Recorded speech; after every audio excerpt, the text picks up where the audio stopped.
Hi, I'm Shizuka. The other day, I had a chance to learn how to process tea by hands from scratch to finish. In 1738, Nagatani Soen in Kyoto developed the manual processing of tea from steamed leaves, not using a pan-firing method. This was the invention of sencha that dictated the characteristics of Japanese green tea since then and up to now. Even now, when tea processing is completely mechanized and automated, manual tea rolling, Temomi, is considered important to understand the Japanese tea processing, because those strange-looking tea processing machines were made by mimicking each move of manual tea rolling from the very start.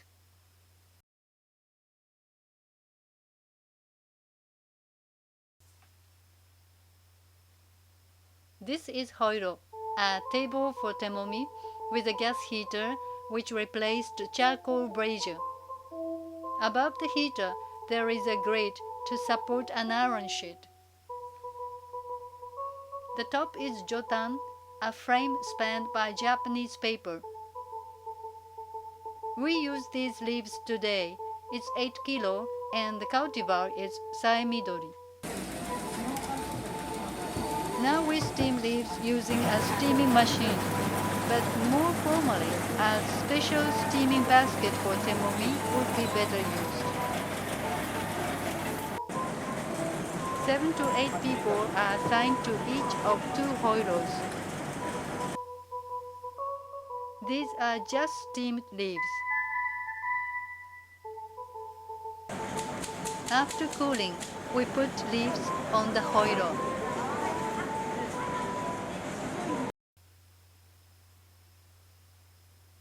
We start rolling around 11 o'clock. First, we do haburui, that means leaf shaking, to lessen the water content of leaves. The temperature of jotan is about 100 degrees Celsius, and that of leaves must be kept around 35 to 36 degrees, just the same as body heat. Narita-san, an experienced Temomi craftsman, shows how to do haburui alone. These are leaves after 50-minute haburui.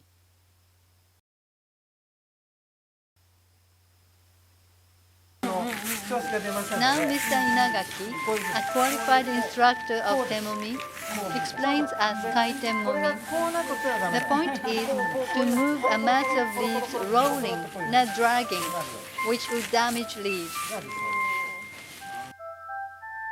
After haburui, the surface of the leaf got dried more than inside, uwakawaki, which must be recovered soon by this kaiten momi, equalizing the distribution of moisture content of the leaf. Otherwise, the leaves would break to make powder and get hotter, mure, which leads to reddish tea without aroma.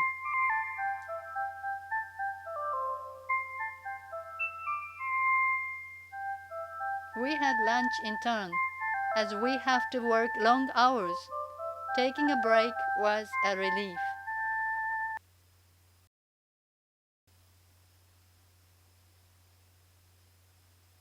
Next is the second half of kaiten momi, heavy rolling, to squeeze out more water from inside leaves. We add more pressure on leaves.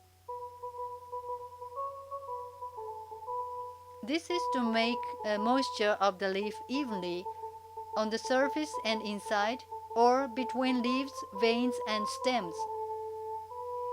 These are leaves after kaiten momi. Whole leaves have uniform deep green color.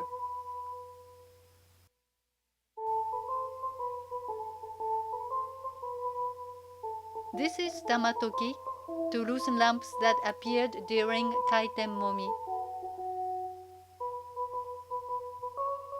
Then we take out leaves from hoiro to cool down temporarily.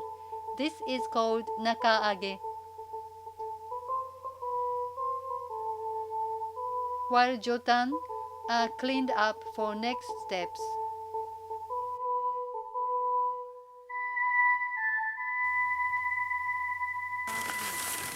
Now we come to momikiri.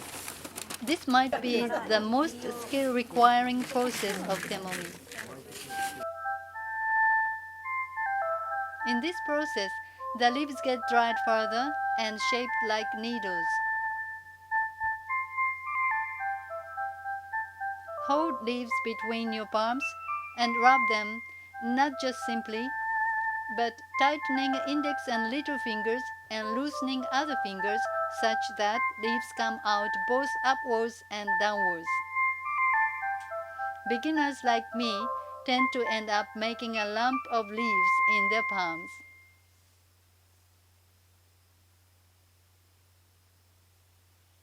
These are leaves after momikiri.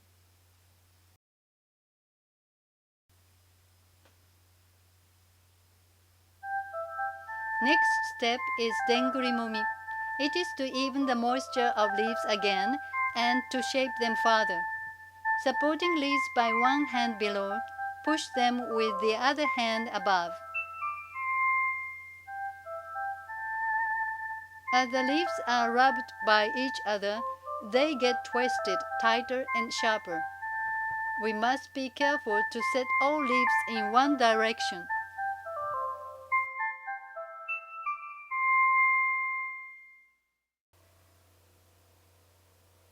The last manual process is kokuri.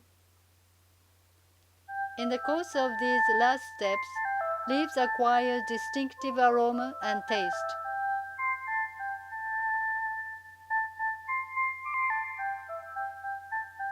Set all leaves so that they point in the same direction, then divide them into 3 parts and put them together again to hold them between your palms and knead them.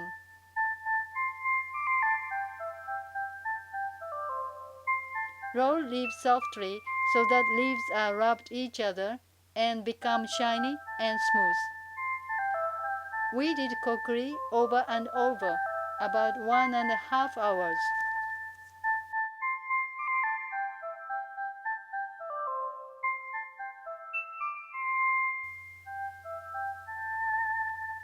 Finally, leaves are going to be dried. We spread out leaves on the jotan. It's about 60 degrees Celsius. Make a hole in the center and knock lightly on it. And dry the leaves, turning them over several times, about 1 hour, until they snap short. But as we had no time, we used a tea dryer.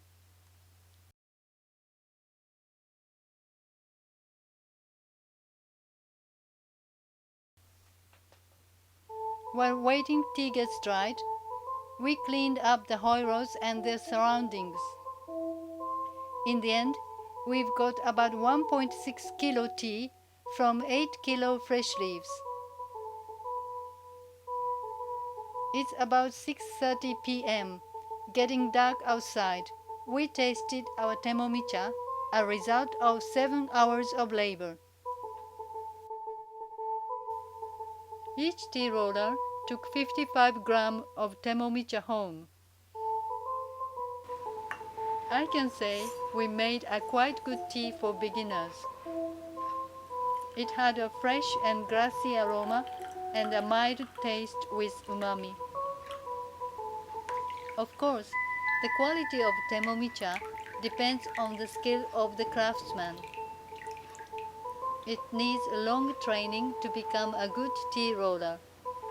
There are a number of associations in Japan to improve skills of temomi. And every year, the National Fair of Temomi Tea and the National Technical Competition of Tea Rollers are held.